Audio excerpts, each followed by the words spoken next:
Jobetri mag lokruok mar chal mar kor lwasi e Afrika koro dwaro mondo midhiero mag thieth kod ngima oganda obed achiel kuom weche ma idhi twakie romo ma ichano e bago e pacho kaendi dwe manyien. E romo ma gibago e piny Malawi motelo ne romo ma Kenya kaendi giwacho ni thoth midhiero mag thieth tinde ikelo nikech lokruok mar kor lwasi kaka Judith Omondi leronwa. Lokruok mar chal kor lwasi ma kinde moko kelo oro kamoko to ula machwe ketho udi osebedo ka nyayo twak ahinya to higni 3 ma okalo mathoth pinje e Afrika osebedo ka kedo kod midhiero gi.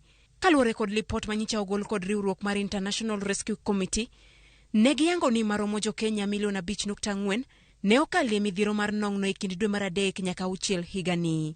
E romo ma okelo kanyakla jombetre mag lokruok chal kor lwasi e piny Malawi, gigolo paro mondo mi pek weche mag thieth e twak mar lokruok chal kor lwasi ma owinjo bedie e piny Kenya chakre dwe mar 9 higani. Kawang'iyo nonro nyiso ni tuoche mopogore opogore kaka malaria, chikungunya, yellow fever, Ebola osebedo ka medore gi atamata 53 e higni 10 mokalo.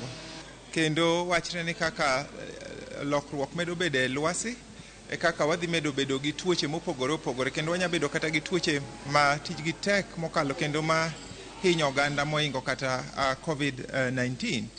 Riwruoge ma ok mag piny owacho ma ochopo e romo ni oluongo piny owacho kaachiel kod migawo mag thieth e pinje Afrika mondo riw gi lwedo mondo gimany kaka inyalo chwalo omenda mar kedo kod lokruok mar chal kor lwasi.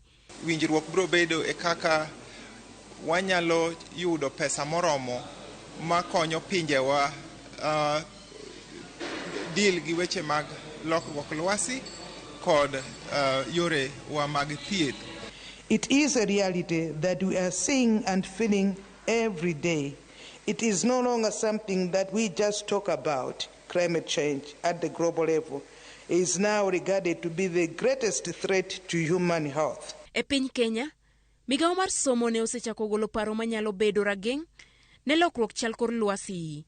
E chenro mar somo manyien, jopuonjre owinjo bed kod somo ma oluoro lokruok mar chal kor lwasi. Ka put mane oyier kod jatend piny Kenya e rango weche somo, bende nyicha ogolo paro mondo mi skunde oti kod sola kod yore mamoko e tedo, to ok yien kaka achiel kuom yore mag rito alwora, ahinya to yiende. Judith Omondi, Ramogi TV.